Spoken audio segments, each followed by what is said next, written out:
Siachen glacier पर हवा एक भूखे जानवर की तरह गरज रही थी, जहां विजिबिलिटी 0 हो चुकी थी।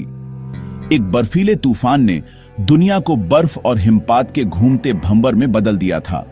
भारतीय सैनिकों की एक छोटी टीम एक दूसरे से बंधी हुई हर इंच हर सांस के लिए लड़ रही थी।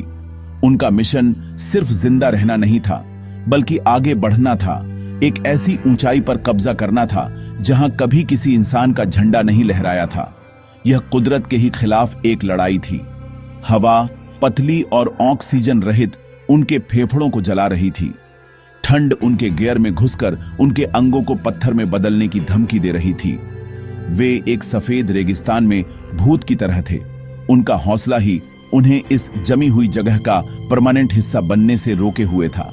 रणनीतिक दबदबे और सर्वाइवल की दौड़ जारी थी। दांव बहुत ऊंचे थे, उन चोटियों से कहीं ज्यादा जो उन्हें घेरे हुए थीं। वे हाथ के इशारों से बात कर रहे थे। उनकी आवाजें तूफान ने छीन ली थीं। यह ऑपरेशन मेघदूत की प्रस्तावना थी, दुनिया की छत पर लड़ी गई एक खामोश जंग। सियाचिन, जिसे अक्सर तीसरा ध्रुव कहा जाता है, कराकोरम रेंज में बर्फ की एक विशाल नदी है। सालों तक यह नो मैन्स लैंड था, मैप पर एक खाली जगह। साल्टोरो रिज से घिरा सियाचिन का रणनीतिक महत्व बहुत ज्यादा है। जो इस रिज को कंट्रोल करता है वह ऊंचाइयों को कंट्रोल करता है और अहम कराकोरम हाईवे पर नजर रख सकता है। सियाचिन को कंट्रोल करने का मतलब है संवेदनशील इलाकों पर एक रणनीतिक बढ़त बनाए रखना। साल्टोरो रिज एक प्राकृतिक किले की बाहरी दीवारें बनाता है। पास सियाला, बिलाफोंडला और ग्योंगला ग्लेशियर के गेटवे हैं। किसी दुश्मन को कंट्रोल करने देना एक रणनीतिक भूल होगी। इस ऊंचाई वाले इलाके को कंट्रोल करने की दौड़ तय थी। यह नक्शे से जुड़ा मतभेद जल्द ही एक मिलिट्री टकराव में बदलने वाला था। सियाचिन ग्लेशियर की खामोशी धोखा देने वाली थी। पाकिस्तान की सेना ने साल्टोरो रिज के रणनीतिक दर्रों पर कब्जा करने का मौका देखा। उनकी सीक्रेट योजना ऑपरेशन अबाबील का मकसद चुपचाप ग्लेशियर पर कब्जा करना था। उन्होंने अपनी तरफ से इंटरनेशनल माउंटेनियरिंग एक्सपीडिशन को इजाजत दी, बिना गोली चलाए इलाका मार्क कर रहे थे। पाकिस्तानी सेना ने ऊंचाई वाले गियर के लिए बड़े ऑर्डर देना शुरू कर दिया। यह ऊंचे हिमालय में एक तय तैनाती का साफ संकेत था। उन्हें लगा कि उनके काम पर किसी का ध्यान नहीं गया, जो इलाके की रिमोटनेस से ढके हुए थे। लेकिन इतनी बड़ी खरीद को पूरी तरह से छिपाना मुश्किल है। पाकिस्तान ने 1984 की वसंत में अपना ऑपरेशन शुरू करने का इरादा किया था। उन्होंने भारत के इंटेलिजेंस नेटवर्क और सैन्य इच्छा शक्ति को कम आंका।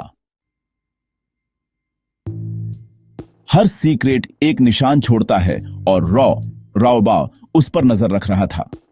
पाकिस्तान के इरादों की पहली फुसफुसाहट माउंटेनियरिंग पैटर्न्स से आई।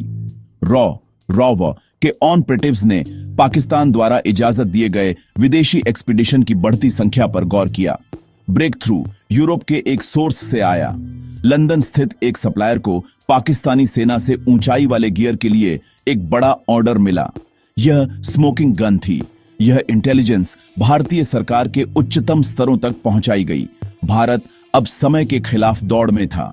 रॉ से मिली इंटेलिजेंस ने भारत को कार्रवाई करने का मौका दिया। इसने उच्च स्तरीय गुप्त बैठकों की एक श्रृंखला शुरू की। रॉ के अनदेखे हाथ ने पाकिस्तान के सीक्रेट का खुलासा कर दिया था। गेम बदल चुका था, जिससे टकराव की घटनाओं की एक श्रृंखला शुरू हो गई।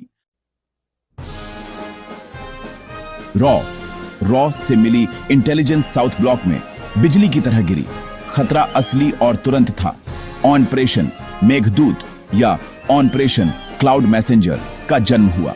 योजना भारतीय सैनिकों को साल्टोरो रिज के मुख्य दर्रों पर एयरलिफ्ट करना था। यह पहले कभी नहीं किया गया था। इस मिशन का नेतृत्व लेफ्टिनेंट जनरल प्रेमनाथ हून को सौंपा गया। कुमाऊं रेजिमेंट और लद्दाख स्काउट्स को मिशन के लिए चुना गया। उनकी ट्रेनिंग बेरहम और लगातार थी। टाइमलाइन बहुत जरूरी थी।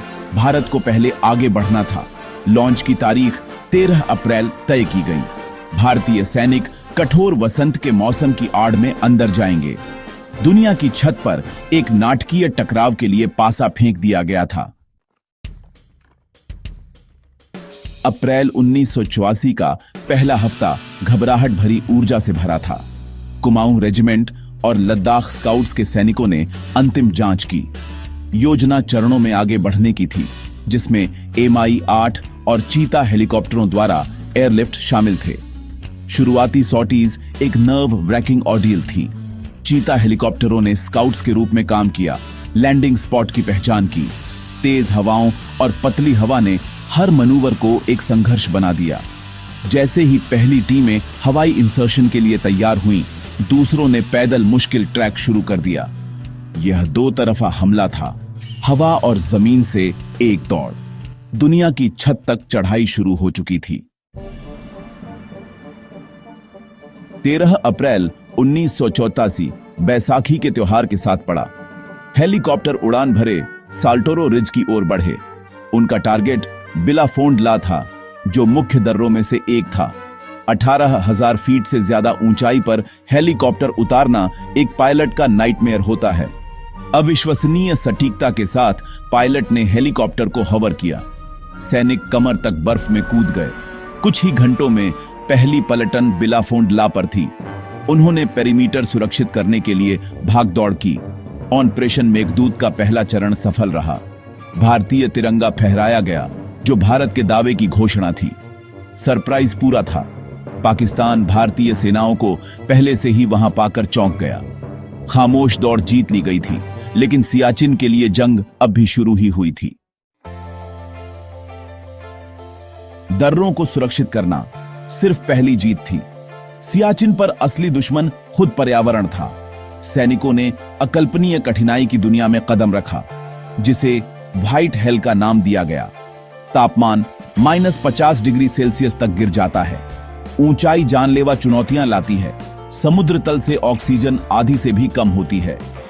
हर गश्त सहन शक्ति का एक ग्रूलिंग टेस्ट है। बर्फीले तूफान और हिमस्खलन लगातार खतरे हैं। दुश्मन की गोलीबारी से ज्यादा सैनिक प्राकृतिक खतरों से मारे गए हैं। इस माहौल में रहना एक जबरदस्त मानसिक तनाव लेता है। फिर भी भारतीय सैनिक का हौसला अटूट रहता है। आज भी साल्टोरो रिज पर भारतीय झंडा ऊंचा लहरा रहा है। ऑपरेशन मेघदूत सैन्य और रणनीतिक दृष्टि से एक शानदार सफलता थी। इसने भारत की उत्तरी सीमा को सुरक्षित किया और एक स्थायी उपस्थिति स्थापित की। चौकसी जारी है। सैनिकों की पीढ़ियां एक्सट्रीम कंडीशंस का सामना कर रही हैं। सियाचिन भारतीय सैन्य संकल्प का प्रतीक बन गया है। सियाचिन को बनाए रखने की कीमत मानवीय जीवन में मापी जाती है। हजारों सैनिकों ने अल्टीमेट सैक्रिफाइस दिया है। सियाचिन की रणनीतिक प्रासंगिकता महत्वपूर्ण बनी हुई है। यह भारत के लिए एक महत्वपूर्ण वॉच टावर है। ग्लेशियर एक रिमाइंडर के रूप में काम करता है कि शांति की तैयारी से बनी रहती है। ऑपरेशन मेघदूत की कहानी साहस और देशभक्ति की एक गाथा है। आइए हम उन बहादुरों को कभी न भूलें जो व्हाइट हेल में